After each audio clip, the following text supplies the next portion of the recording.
Kalau kita mengerjakan sesuatu nggak ada uang, lalu kita harus keluar uang sendiri. Itu bukan kebetulan, itu berkat.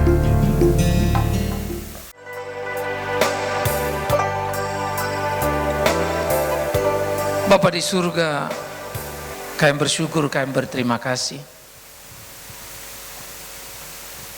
Di kedegilan hati Tuhan menyapa kami. Kami bersyukur, kami berterima kasih. Dari waktu ke waktu selalu ada kesempatan untuk boleh belajar dan semakin mengenal kebenaran. Karena itu di dalam perenungan kami akan firman-Mu, ya Tuhan, tolonglah supaya kami dimampukan mengukur dan mengkoreksi diri. Di mana sekarang kami berdiri? Di tempat yang benar atau yang salah? Sehingga kami masih punya waktu memperbaiki diri. Jelang ke pasal yang pertama, 2 Yohanes 1, 1 sampai 11.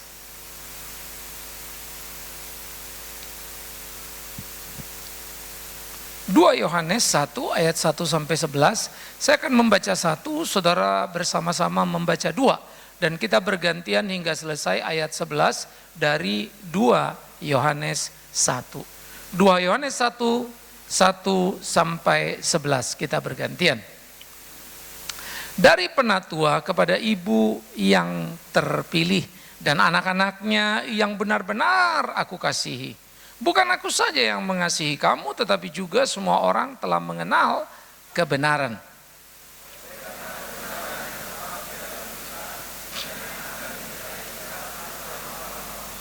Kasih karunia, rahmat dan damai sejahtera dari Allah Bapa dan dari Yesus Kristus, Anak Bapa, akan menyertai kita dalam kebenaran dan kasih.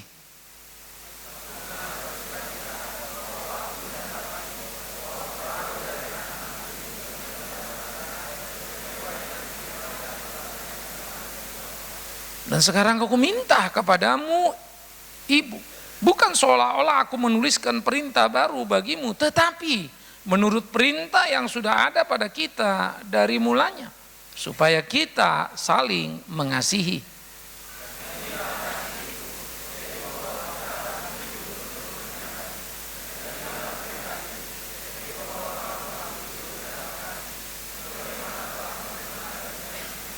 Sebab banyak penyesat telah muncul dan pergi ke seluruh dunia yang tidak mengaku bahwa Yesus Kristus telah datang sebagai manusia. Dia adalah si penyesat dan anti Kristus.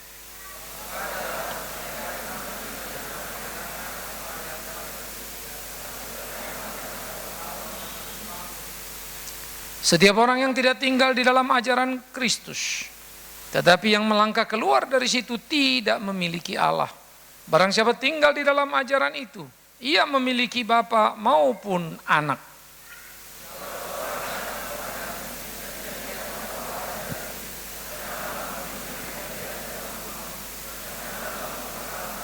Sebelas sama-sama, sebab barang siapa memberi salam kepadanya, ia mendapat bagian dalam perbuatan yang jahat. Saudara, penyesat selalu mengacaukan kebenaran, memanipulasi, menambah dan mengurangi, membuat bumbu-bumbu yang cocok dengan telinga, sehingga guru palsu, imam palsu, nabi palsu muncul datang silih berganti dalam kehidupan ini. Alkitab mengingatkan kita betapa seriusnya, karena itu dia berkata, hati-hatilah.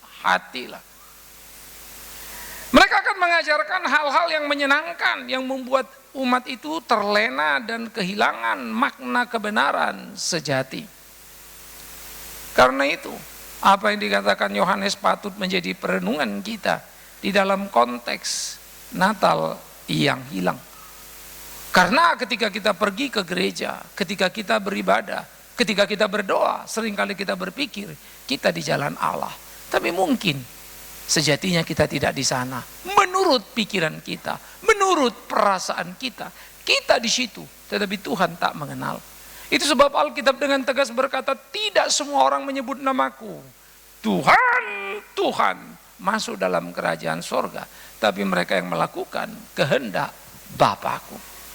Saudaraku yang kekasih, pergumulan para rasul adalah bagaimana gereja dan generasinya hidup dalam kebenaran yang murni. Karena itu menarik ketika Yohanes berkata, ibu yang terpilih, anak-anakmu benar-benar aku kasihi. Anak-anakmu hidup dalam kebenaran sampai ke telingaku. Kalimat ini cukup menusuk saudara karena cukup banyak orang tidak terlalu peduli sebetulnya anaknya seperti apa. Saya harus mengatakan kalimat, terlalu banyak orang gelisah ketika anaknya tidak sukses dalam berkarya di hidupnya. Tetapi terlalu sedikit orang yang susah ketika anaknya tidak mau, tidak suka melayani atau hidup jauh dari garis kebenaran. Miris. Karena itulah perlu satu pergulatan kepekaan dalam batin kita. Persoalan anak bukanlah persoalan generasi bagaimana dia bisa menciptakan kekuatan ekonomi. Tapi persoalan anak adalah persoalan bagaimana dia bergumul dan berkutat di dalam kebenaran. Dan menjalani hari-harinya. Percayalah, rezeki milik Tuhan, Dia yang membagi. Karena itu, sejauh mana kita patut untuk memikirkan bahwa kita sudah membawa generasi kita sehingga mereka tidak menjadi generasi yang terhilang, tapi generasi yang mengenal dan terikat di dalam kebenaran, berjalan bersama Kristus Tuhan itu. Aspek yang kedua, bagaimana gereja hidup di dalam kasih dengan mentaati perintah Tuhan, baik relasi maupun nilai. Hidup di dalam kasih, relasi dan nilai saya pikir menjadi perspektif yang patut kita pahami. Relasi adalah hubunganku denganmu, hubungan kita bersama-sama. Suka atau tidak, kita hidup sebagai satu umat. Tidak menjadi penting engkau cocok dengan dia atau tidak cocok dengan dia. Tetapi bagaimana mengasihi menjadi bagian yang harus kita lakoni dan berlomba untuk melakukannya. Tidak mudah. Tetapi itu menjadi pergumulan bagi kita, saudara-saudaraku. Mengasihi orang yang mengasihimu itu sederhana. Mengasihi orang yang membencimu, itulah kekuatan cinta. Oleh karena itu relasi antara satu dengan lain menjadi semangat yang harusnya menyala-nyala di dalam batin kita. Sehingga kita bisa mengukur diri bagaimana kita mengasihi sesama kita. Entah itu kawan, entah itu lawan. Bagaimana kita mengasihi dalam lingkar yang paling dalam di dalam keluarga, lalu lingkar lingkungan kita, lalu lingkar masyarakat yang jauh lebih besar lagi. Sehingga gereja betul-betul memberi terang karena kasih yang ada. Sayang, gereja itu seringkali tampak gelap gulita. Yang terang cuma gedungnya, tapi orangnya gelap. Gedungnya terang karena mampu membayar listrik, tapi orangnya gelap karena tak punya hati nurani untuk berbagi cinta kasih untuk sesamanya. Hanya berkutat bagaimana aku hidup dan mempertahankan diriku. Berdoa, memohon rezeki dari Allah supaya aku bisa memuaskan apa yang menjadi cita-citaku. Hati-hati, jangan-jangan kita berdoa supaya kita dijaga Tuhan, diberkatinya, dan itulah yang kita impikan. Saya suka berkata, sudah terlalu jarang mungkin kita berdoa dan berkata dalam doa, ya Tuhan, ini aku, teropong batinku, ajari aku hidup seperti apa yang menjadi kehendak-Mu. Kita kehilangan diri ketika kita ketika kita merasa kita masih ada bersama dengan Dia. Hati-hati. Dalam nilai kasih itu mempunyai sesuatu aspek yang luar biasa. Kasih menjadi sebuah ketegasan prinsip A untuk A, B untuk B, ya, tidak. Kompromi adalah kehilangan kasih. Jikalau engkau mengasihi aku dan aku salah, tegur aku. Dan jikalau engkau kutegur, itu karena aku mengasihimu. Sehingga kita bisa hidup bersama dalam nilai yang semestinya. Semangat itu harus kita tumbuh kembangkan, saudaraku. Bagaimana kita melakoni perkara yang seringkali tidak sederhana, tetapi kita mesti berkelahi di sana. Itu harus menjadi bagian yang kita jalani. Itu harus menjadi bagian yang kita selesaikan dalam hidup keimanan kita. Bagaimana gereja hidup dalam kasih, mentaati perintah Tuhan. Ingat, relasi dan nilai. Kalau kukatakan diriku pelayan, tapi aku tidak bertanggung jawab pada keluargaku, bagaimana kalian percaya aku seorang pelayan? Kalau aku memimpinmu, tapi aku tidak bisa memimpin rumahku, bagaimana aku bisa berkata, aku adalah gembalamu? Dan kalau kau percaya, engkau orang paling bodoh di kolong langit ini. Kalau kita mau pergi ke satu rumah sakit masuk, kalian tanya toh siapa dokternya. Lalu kita mulai melihat CV-nya, lalu buka di Google, ini dokter apa, pengalamannya apa. Baru kita pergi, itu cuma urusan sakit. Paling banter mati. Tapi soal hidup surga, kita bermain-main. Salah langkah, tidakkah itu menakutkan? Tapi ternyata orang hati-hati ke rumah sakit, tapi kurang hati-hati urusan rohaninya. Miris ya. Jadi saudara-saudaraku, mari kita mulai memikirkan nilai-nilai yang prinsipil yang harus kita tumbuh kembangkan dalam kehidupan kita. Kepekaan terhadap situasi di sekitar kita. Bagaimana kita melakoni hari-hari itu? Aspek yang ketiga yang menjadi pergumulan para rasul. Bagaimana juga gereja itu mampu mengenali dan menelanjangi si penyesat yang disebut antikristus itu. Saudara, antikristus sudah aja sejak Kristus ada. Tinggal progresifnya saja dia makin hari makin menggila seturut dengan perkembangan teknologi yang baru. Secara kualitatif tidak ada yang terlalu hebat, tidak ada yang mengejutkan. Secara kuantitatif, nah itu yang menjadi persoalan. Dulu Sodom Gomora itu kota homo. Jauh di perjanjian lama sebelum Kristus datang sudah ada satu kota homo. Sampai istilah yang dipakai untuk perilaku itu disebut sodomi. Itu dari kata Sodom. Kalau satu kota sudah seperti itu, sampai tidak bernafsu melihat seorang wanita, bahkan perawan pun mereka tolak. Mereka mau pria. Sadis ya. Tetapi kalau dulu dia terlokalisasi namanya Sodom dan Gomora. Sekarang Anda mau pergi di seluruh dunia, semua ada. Mau kemana engkau pergi? Homo bertebaran di seluruh pelosok dunia. Lalu jejaring kemajuan teknologi membuat semuanya menjadi mudah. Jadi dosa itu secara kualitatif dulu sekarang sama. Tapi secara kuantitatif sekarang semakin menggila. Teknologi membuat percepatan distribusi daripada dosa itu. Karena itu kita juga harus berkelahi memakai distribusi teknologi ini bagaimana untuk berita yang benar. Terlalu banyak orang Kristen suka berdoa, melipat tangan, berkurung di kamarnya. Tapi terlalu sedikit orang Kristen keluar dan berkarya nyata. Seharusnya kita mulai memikirkan itu.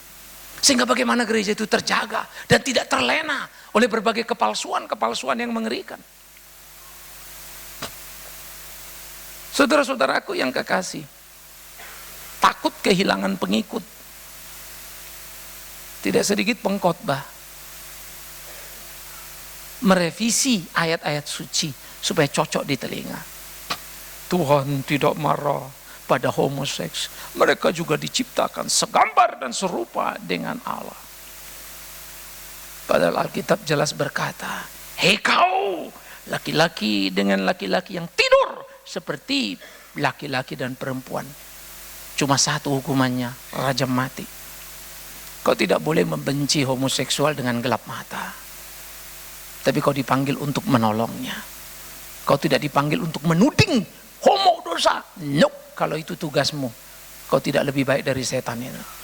Tapi kita dipanggil untuk bagaimana melayani mereka, menolong mereka keluar dari jebakan yang menakutkan itu. Karena itu saudara-saudaraku yang dikasihi oleh Tuhan, bagaimana gereja menjaga kebenaran sehingga tidak tersembunyi dalam transaksi jual beli ekonomi dalam kita beribadah. Kalau engkau kaya, punya kasih uang banyak untuk gereja, ingat selalu sudah semestinya karena berkat Tuhan banyak bagimu. Dan jangan pernah merasa engkau sudah berkuasa dan bisa mengatur apa yang kau mau di gereja. Salah. Sebaliknya, kalau engkau hanya bisa memberi sedikit, lalu jangan pernah berpikir engkau miskin, lalu ya sudah tidak mau tahu, sudah ada yang salah tapi ya saya kolektenya juga dikit, masa saya mesti ngomong. No. Kebenaran itu harus nomor satu. Tidak ada orang yang bisa memberi haknya untuk boleh merasa dia pemilik gereja. Tidak juga pendeta. Celakalah pendeta yang memanipulasi aset gereja hanya untuk pribadinya. Karena bukan itu panggilannya. Saudara-saudara, mari kita pikirkan dengan serius. Bagaimana hidup kita berlomba dan berlomba dan berlomba dan berlomba melakukan apa yang Tuhan mau. Ini harus menjadi pertandingan kita. Ini harus jadi perkelahian kita. Oleh karena itu tuntutan atas gereja adalah panggilan untuk menjadi sempurna di dunia yang tidak sempurna. Perhatikan kalimat ini. Panggilan gereja adalah tuntutan untuk sempurna di tengah dunia yang tidak sempurna. Karena itu Kristus berkata, hendaklah engkau sempurna sama seperti Bapamu sempurna. Maka kesempurnaan itu ukurannya cuma satu. Bandingkan dirimu dan orang di sekitarmu. Itu sebab saya suka ketika Yesus berkata, kalau hidup keagamaanmu, begitu kau lihat tidak lebih baik kau dari Farisi, saya ganti kata Farisi, tidak lebih baik dari agama lain.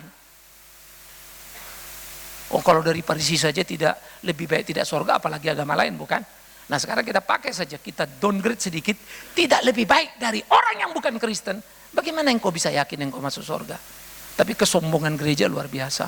Kalau sudah datang ke gereja, memberikan persembahan, dengar firman, pasti kita ke surga. Omong kosong itu. Itulah tipuan setan yang paling mengerikan. Hanya orang yang punya kepekaan, kerendahan hati, sikap sungguh yang akan dibawa ke surga sana. Kita bisa menipu pendeta, tapi kau tidak akan pernah bisa menipu Allah. Saya bisa menipu kalian, 1001 cara ada. Tapi tidak akan pernah satu kali pun saya bisa menipu dia. Surga menuntut sebuah kejujuran batin. Itu sebab saya selalu percaya, orang Kristen yang Kristen pasti mutu hidupnya luar biasa. Bukan hanya intelektual, tetapi moral spiritualnya hebat. Mentalnya itu tahan. Kalaupun aku harus mati, aku mati. If I die, I die. Saya ingat kesaksian seorang Korea di zaman Jepang, suruh menyembah dewa matahari, dia tidak rela. Kalaupun aku harus mati, aku memilih mati daripada menyembah dewamu itu. Dan Alkitab bersaksi banyak. Sadrak, Mesach, Abednego berkata, "Hei Raja, percuma berdebat dengan engkau. Sekarang habiskan kami. Taruh kami ke api itu. Allah akan menolong kami, melepaskan kami dari api." Tapi kalimatnya koma. Namun jikalau kami mati, Allah tetap Allah. Nah gereja sekarang, masukkan api, Allah pasti tolong. Tidak ada komanya, langsung titik. Sehingga Allah pasti tolong lepas dari api. Nope, kau bisa mati. Itu sebab saya menulis buku saya. Intinya hanya satu kata yang paling penting. Jikalau aku lolos dari matiku, bukan itu cerita pentingnya. Tapi untuk apa yang membuat aku lolos dari sana? Itu pertanyaan besarnya. Dan aku harus menjawab itu. Hidupku, PR-ku, yang harus ku selesaikan. Tapi saya bersyukur dengan peristiwa itu dalam pengertian. Kalau terlalu banyak orang mau membesar-besarkan dirinya dengan kesaksian, kiranya Tuhan menolong aku untuk menghardiknya. Maka aku bersyukur pada dia ada satu episode yang besar di dalam hidupku yang diberikannya. Tapi dalam kesadaran yang utuh akan cinta kasihnya.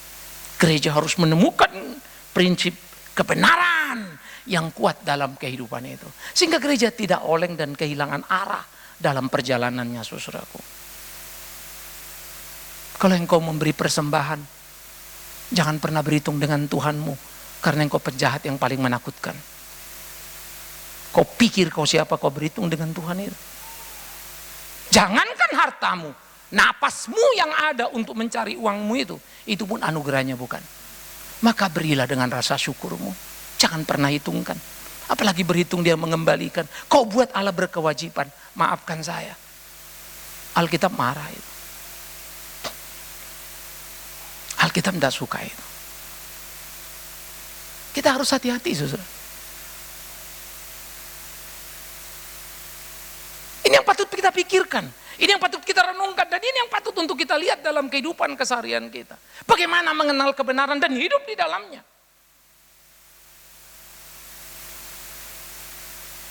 Jangan takut, engkau yang sakit pasti sembuh. Omong kosong itu. Belum tentu kau sakit sembuh. Paulus sampai matinya sakit. Elisa menyembuhkan Naaman yang terkenal kan, kusta. Masuk kau ke sungai Yordan, gubrak-gubruk 7 kali, sembuh, hilang lu kustanya. Tapi hebat ya, Naaman dikasih uang. No, kau tidak mengenal Tuhan, pergilah. Nanti jangan kau pikir kau bisa membeli aku. Saya selalu baca kalimat itu, berpikir berat ya. Naaman tidak mau menjual belikan hasil doanya. Beda dengan orang sekarang. Justru jual belian hasil doa. Satu kereta loh persembahan Naaman, ditolaknya. Tapi tahukah engkau Elisa mati karena apa? Saya sudah pernah khotbahkan itu, bukan? Elisa mati karena sakit penyakitnya. Mungkin Anda tidak pernah mendengar itu. Karena pendeta cuma mau khotbah. Elisa menyembuhkan Naaman. Gak ada yang mau khotbah. Elisa mati karena penyakitan. Pendengarnya berkurang. Semua orang pilih apa yang orang suka. Jujurlah kita dalam memahami kehidupan. Emang kenapa kalau kau mati karena sakitmu? Karena itu tidak penting kau mati karena apa. Tapi penting kau hidup bagaimana. Jangan terlalu sibuk memikirkan, saya bisa apa, dapat apa, bagaimana. Kalau hidup ini masih tentang diri kita, saudaraku, maafkan saya. Kita tidak layak menjadi pejuang. Ya. Saya bersyukur dalam pelayanan Tuhan berikan berbagai kesempatan. Kita memulai sekolah di Kalimantan dari nol sampai ada. Batinku berteriak, kok bisa ya Tuhanku? Kita akan memulai Papua, bukan hatiku tak gentar dengan kondisi fisik seperti ini. Tapi harus dilakoni. Dibanding dulu kalau saya jalan sedikit agak jauh, lebih cepat capeknya berasa banget. Sehingga cenderung badan saya secara fisik cengeng. Tapi batinku tidak boleh. Maka ini kesempatan bagiku untuk menunjukkan Tuhan hidup di hidupku. Maka aku syukuri sakitku. Kesempatan emas yang Dia berikan. Jangan engkau cengeng kalau engkau punya 1001 persoalan. Pegang tetap di dalam iman kepada Tuhan. Sehingga kebenaran akan meneguhkan. Itulah kebenaran yang sejati. Tapi kalau kebenaran yang diiming-iming, dimodifikasi, sakit pasti sembuh. Tahu-tahu kau sakit doa tidak sembuh-sembuh. Kalau kau yang bangkrut pasti sukses kembali. Kau bangkrut berdoa, tak balik-balik juga. Akhirnya cuma jadi pekerja. Emang kenapa?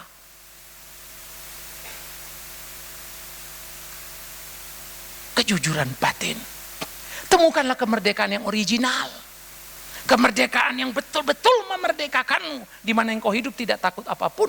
Dan engkau lakukan yang benar sesuai dengan kehendak Tuhanmu. Itu akan membawa kita menjadi luar biasa. Beberapa buku saya adalah kumpulan tulisan. Mati 3 kali baru merupakan satu seri dari awal sampai akhir.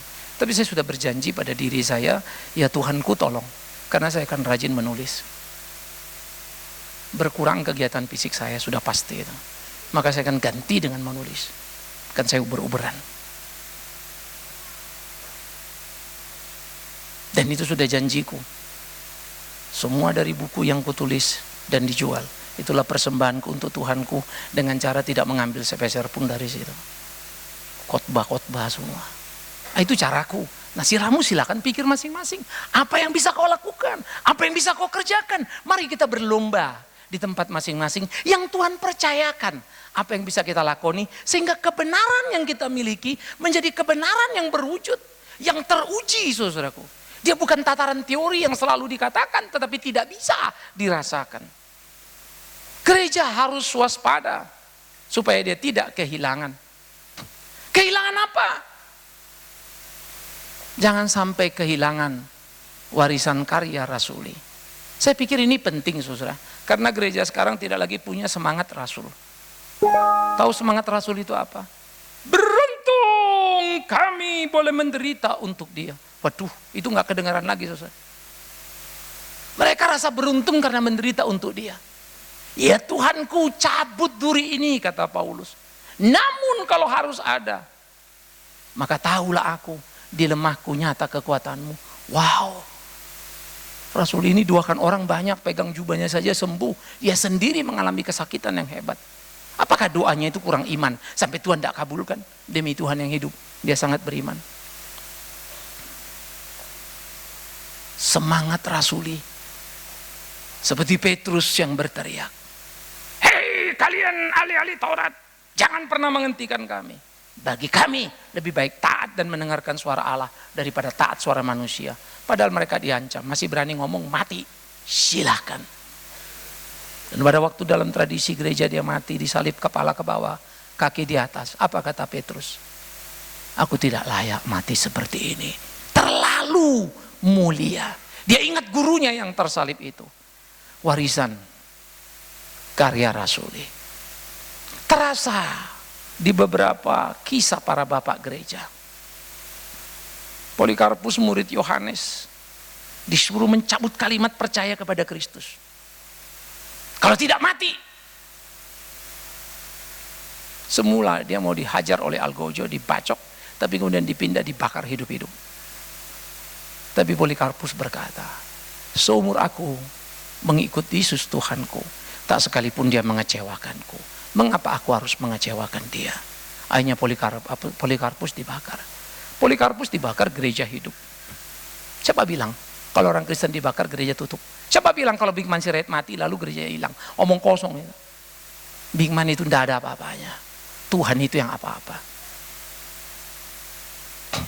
Dan maafkan kalau saya katakan kalian pun tidak ada apa-apanya. Tuhan itu yang apa-apa. Itu kunci gereja. Karena itu engkau dan aku harus belajar meninggikan Kristus itu loh. Karena itu bantu aku mengerjakan apa yang mesti. Dan aku harus mengajarmu apa yang mesti. Tidak boleh ku hitung-hitung keringatku. Capek lah kalau gini, kalau gitu. No. Kita harus mewariskan kebenaran. Kalau kau tahu doaku sebelum aku mati. Selalu saya bilangnya. Saya rindu 1000 sarjana lewat sekolah kita. Saya rindu orang-orang yang punya semangat untuk dimuridkan. Just that. Saya tidak mimpi lain-lain. Saya tidak mimpi tentang diriku. Ada di mana dan mau pergi kemana. No. Apa yang Tuhan kasih urusan dia. Urusanku melakukan apa yang dia mau. Apa yang hilang? Persekutuan dengan Allah. Para rasul itu mempunyai persekutuan yang intim dengan Tuhan. Mereka tidak pernah bisa dihentikan oleh pergumulan apapun. Selalu ada waktu dengan Tuhan. Selalu taat kepada Tuhan. Tak ada kata lelah lalu berkata, stop dulu Tuhan. No, mereka terus kerjakan. Semangat yang harus kita warisi dan hidup dalam kehidupan kita. Bagaimana persekutuan dengan Allah mewarnai hari-hari kita. Persekutuan yang makin hari makin hilang. Kita hanya bersekutu kalau ada waktu. Komitmen persekutuan kita kalah dengan kepentingan pekerjaan dan lain yang seringkali kita jadikan alasan. Percayalah Tuhan akan menolongmu. Kalau dalam tidak tahumu soal waktu, kau sudah bikin sesuatu, ternyata harus kerjakan sesuatu yang lain. Ini di luar plan, tapi penting setengah mati. Berdoalah. Maka dari sini aku akan berdiri. Tidak satu kali aku mengalami orang minta maaf pada saya untuk meng-cancel pelayanan karena ada kesalahan. Tapi justru cancel pelayanan itu membuat saya bisa mengerjakan yang lainnya. Oh God, thanks. Saya manusia biasa, mana bisa atur plan orang lain. Tahu-tahu orang lain butuh. Apa kau pikir Tuhan tidak berdaya mengatur kerinduanmu untuk selalu taat pada Dia? Kenapa sih kita berani investasi untuk pekerjaan berlalah-lalah? Meeting berjam-jam dari satu meeting ke meeting yang lain. Tapi beranikah kita menginvestasi waktu belajar yang benar? Di mana persekutuan itu? Di mana kegairahan itu? Persekutuan dengan Allah yang harus hidup dalam hidup kita. Yang ketiga, gereja sudah kehilangan keberanian bersikap benar. Sehingga kita menjadi orang yang kompromistis. Miris ya. Sesuatu kita benarkan tergantung situasi kita. Tergantung kondisinya.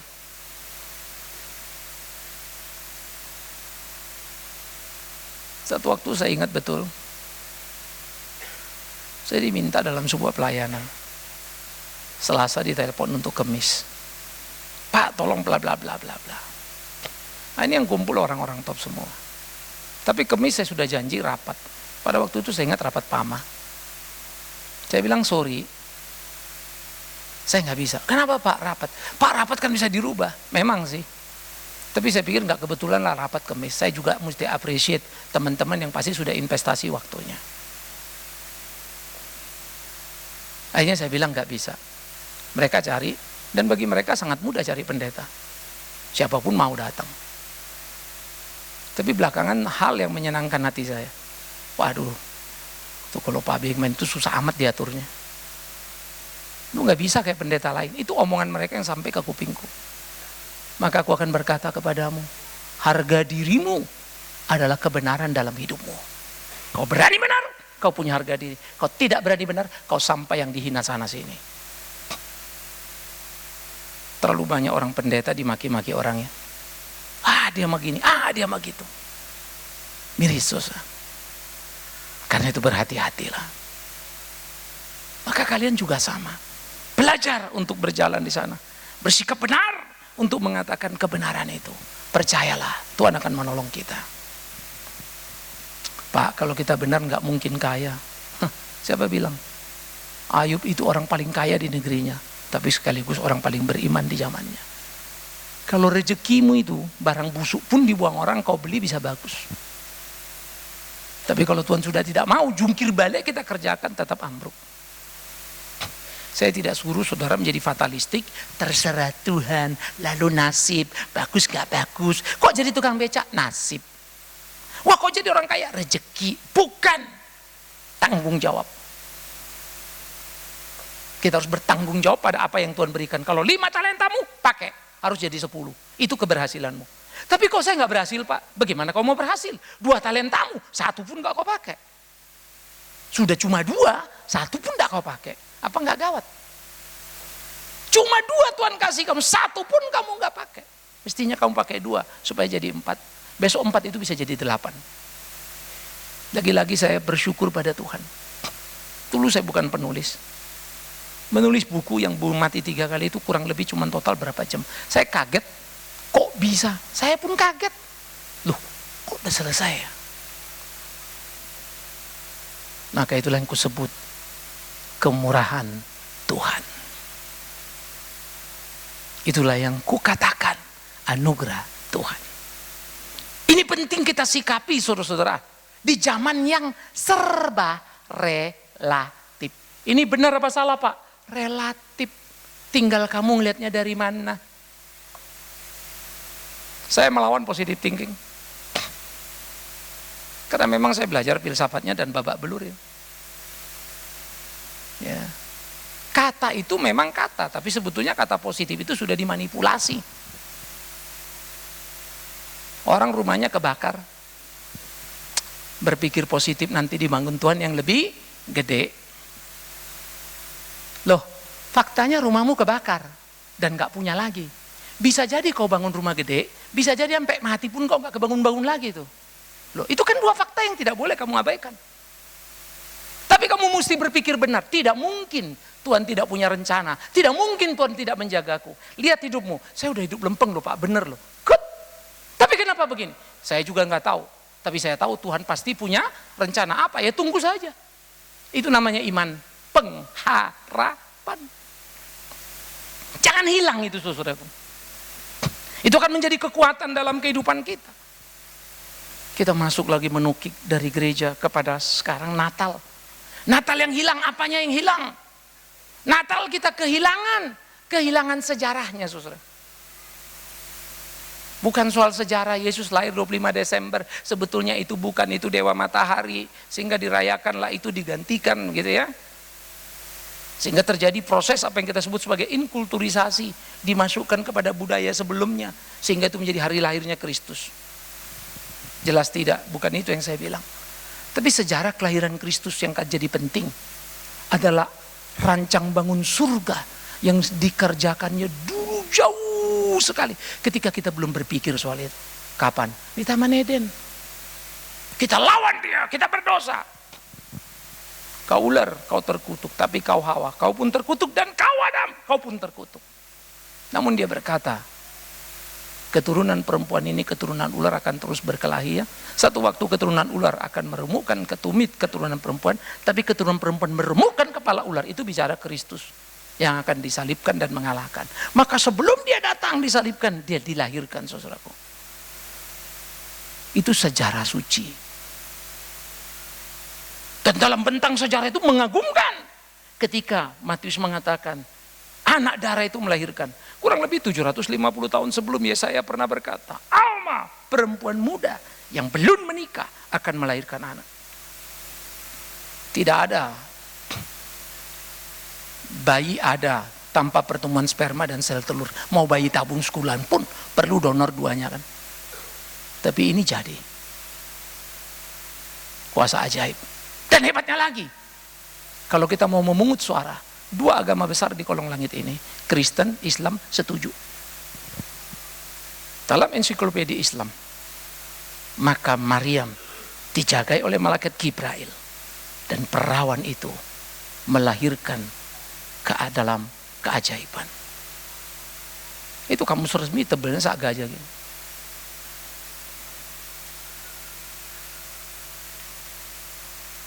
Saudara-saudaraku, kita kehilangan sejarah. Natal bukan saja sejarah suci itu hilang, tapi Natal juga kehilangan makna. Apa sih Natal? Pasti paling repot kita kalau Natal ya menghias rumah, seperti saya suka bilang ya. Tidak salah pohon lili terang apa, nggak salah. Hari ini ruangan kita agak sedikit bersih, tak ada pohon Natalnya ya. Tak mengapa disesuaikan dengan tema. Kita mau belajar untuk makin menyederhanakan Natal. Diperlukan mentalmu dan mentalku sama-sama. Jangan cengeng. Nggak enak Natalnya tempat Pak Bigman. Terlalu serius. Nggak ada konsumsinya. Jangan kau harap kau makan dari gereja ini. Kau harus ngasih makan orang di luar sana. Amin. Itu gereja. Bukan saya dapat makan, saya memberi makan. Itu sebab berulang kali saya bilang tidak ada budget untuk konsumsi. Saya harap generasi ke generasi ingat itu. Tapi tidak ada Natal tanpa memberi. Ya, nanti kita akan memberikan kepada Pintu Elok untuk satu panti asuhan untuk tahun ini. Dan terus akan kita belajar. Secara matematika, angka uang kita sekarang uang kas drop. Ya. Saya dikasih tahu, waduh Pak, ini uangnya kurang. Oke, Natal saya dapat THR, dapat. Good. Ya, itu saya sumbangkan kembali. Kalau masih kurang, gaji saya sumbangkan kembali. Kalau masih kurang juga, berarti kalian jemaat payah semua. Diam-diam terus. Kan begitu kan? Tetapi maafkan saya, itu opportunity bagi saya untuk menunjukkan iman yang indah dalam relasiku dengan Tuhanku. Tidak kebetulan. Kalau kita mengerjakan sesuatu nggak ada uang lalu kita harus keluar uang sendiri.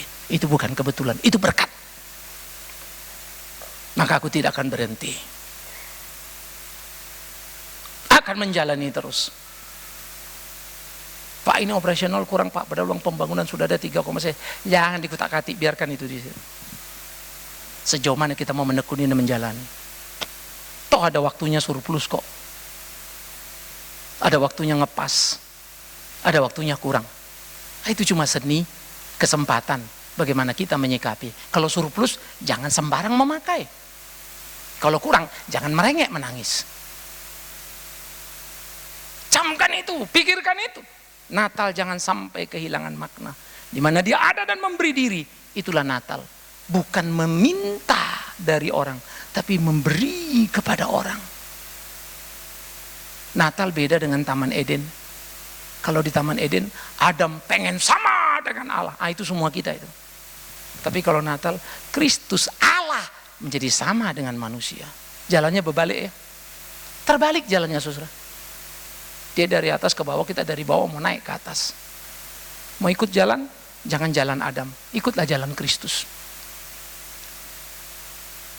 Enak, maka jujur harus kukatakan, tidak enak. Kalau nggak enak, kenapa Bapak tawarkan? Karena itu yang benar. Tapi benar-benar kalau nggak enak, ya buat apa-apa. Terserah kau. Kau mau ikut yang benar silakan, tidak silakan. Karena di ujung sana, kita tidak lagi bisa mengulang kehidupan. Jangan lagi jadi orang bodoh seperti orang kaya dan Lazarus itu.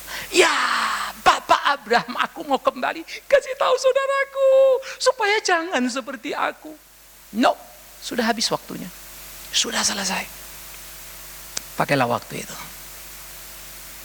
Jangan sampai kehilangan makna daripada Natal.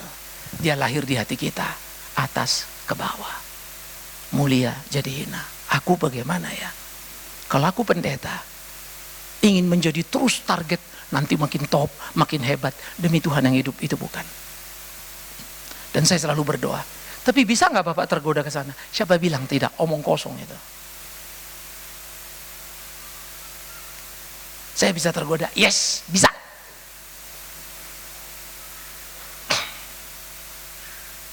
Satu waktu saya punya kesempatan untuk punya Alphard. Tapi saya berdoa lagi, gila, enggak lah. Cukup yang ini. Saya tidak ambil kesempatan itu. Sudah enggak ambil, naik Alphard itu saya lebih suka. Duduknya plung, enak begitu ya. Saya balik lagi pakai Innova saya, jalan lagi. Ya. Waktu gedebuk-pluk gitu ya, kurang enak. Lalu bilang, enakan Alphard ya. Menyesal saya menolaknya. Karena saya memang manusia. Makanya namaku Big Man. Bukan Big God. Karena aku manusia. Aku suka. Dan aku bergumul untuk itu. Gak gampang. Gak gampang. Makanya saya selalu katakan saya bersyukur untuk istri saya. Yang tidak gila permata. Kalau tiap kali, Papa, engkau pelayan Tuhan yang diberkati, mana permatanya? Cuma satu urusannya, uang kolekte hilang semua. Demi Tuhan yang hidup, jangan. Ya. Saya menikmati hidup suami istri. Ya.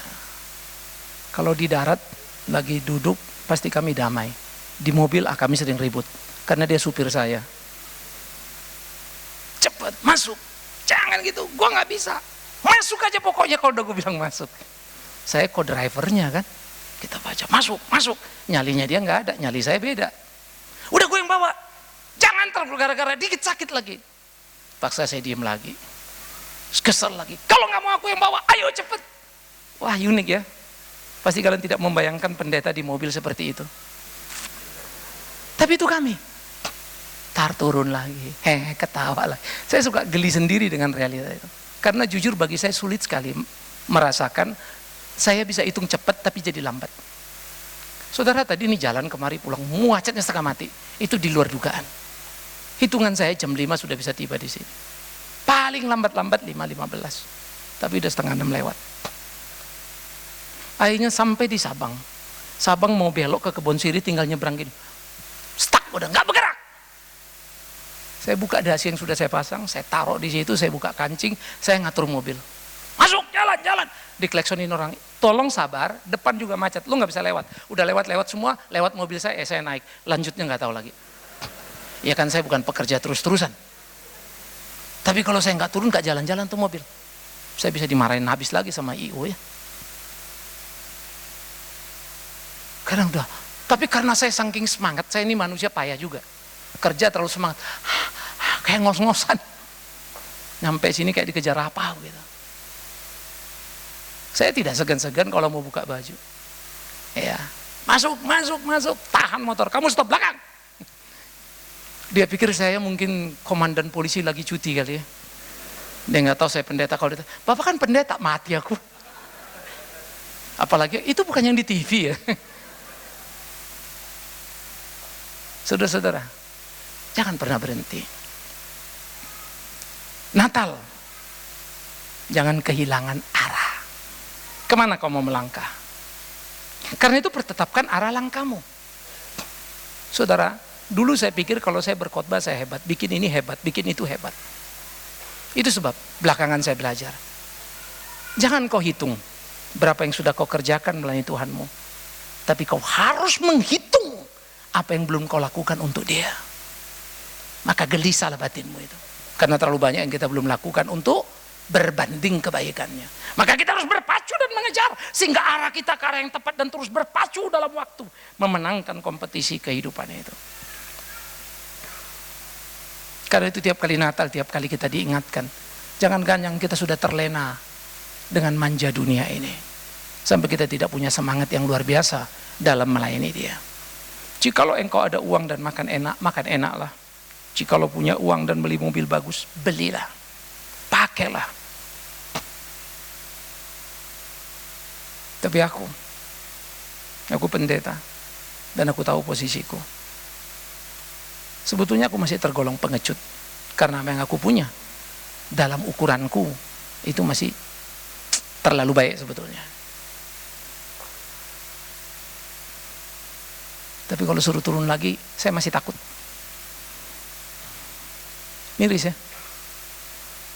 Saya tidak melewati grade.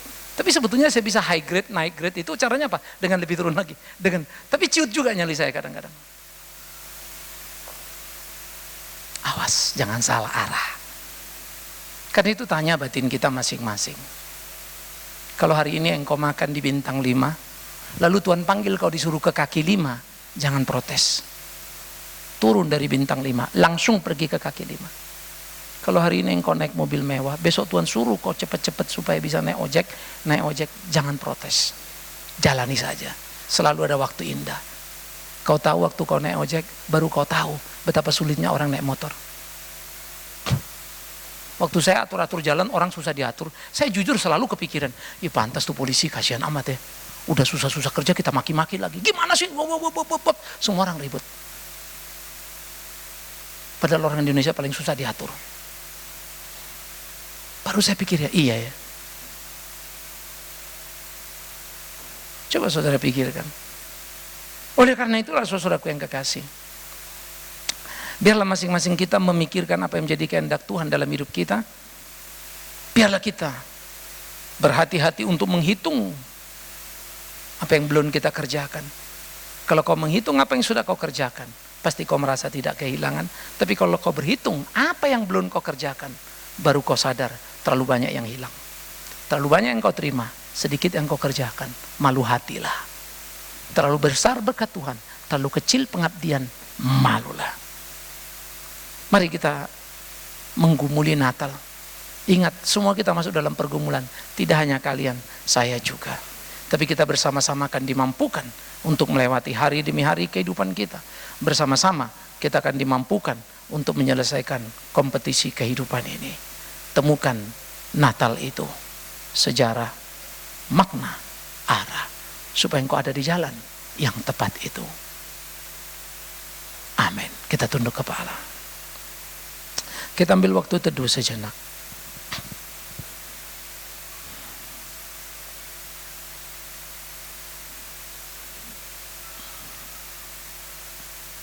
Jangan engkau sampai kehilangan kebenaran yang sudah kau pahami itu.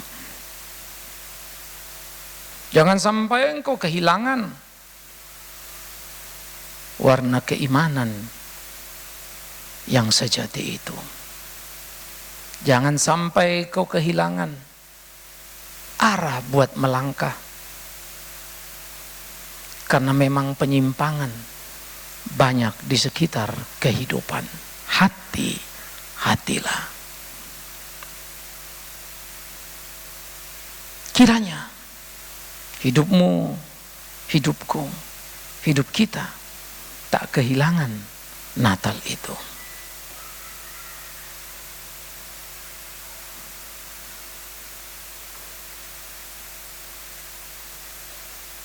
Kiranya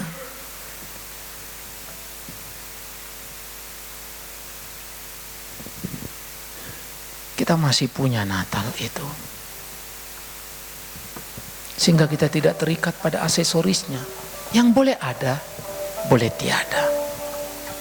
Tapi makna tak boleh tak ada, harus ada. Tapi arah tak boleh tak ada, harus ada.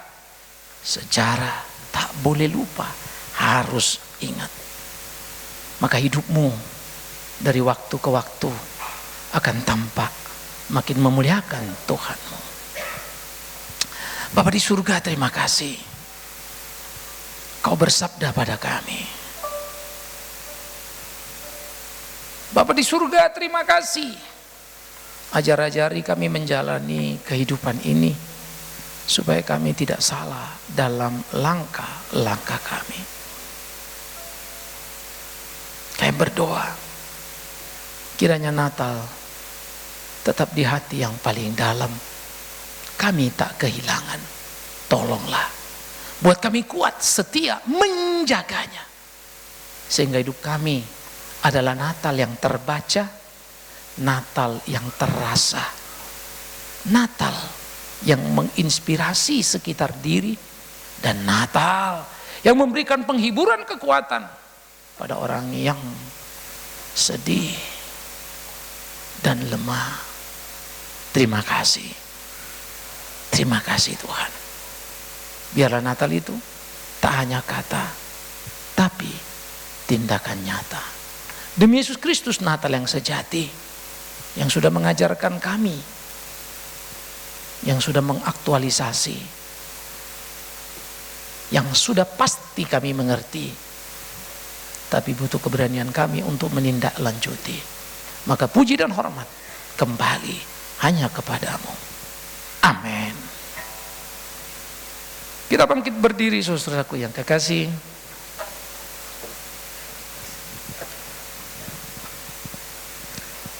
Jemaat yang dikasihi Tuhan, mari kita bersama gereja di segala abad dan tempat mengikrarkan pengakuan iman rasuli sebagai berikut.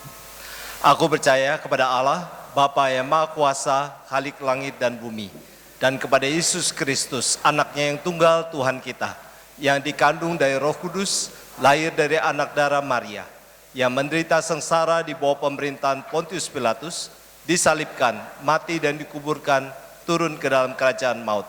Pada hari yang ketiga, bangkit pula dari antara orang mati, naik ke surga, duduk di sebelah kanan Allah, Bapa yang Maha Kuasa. Dan dari sana ia akan datang untuk menghakimi orang yang hidup dan yang mati. Aku percaya pada Kristus, gereja yang kudus dan am, persekutuan orang kudus, pengampunan dosa, kebangkitan orang mati, dan hidup yang kekal. Amin. Silakan duduk jemaat yang kasih Tuhan.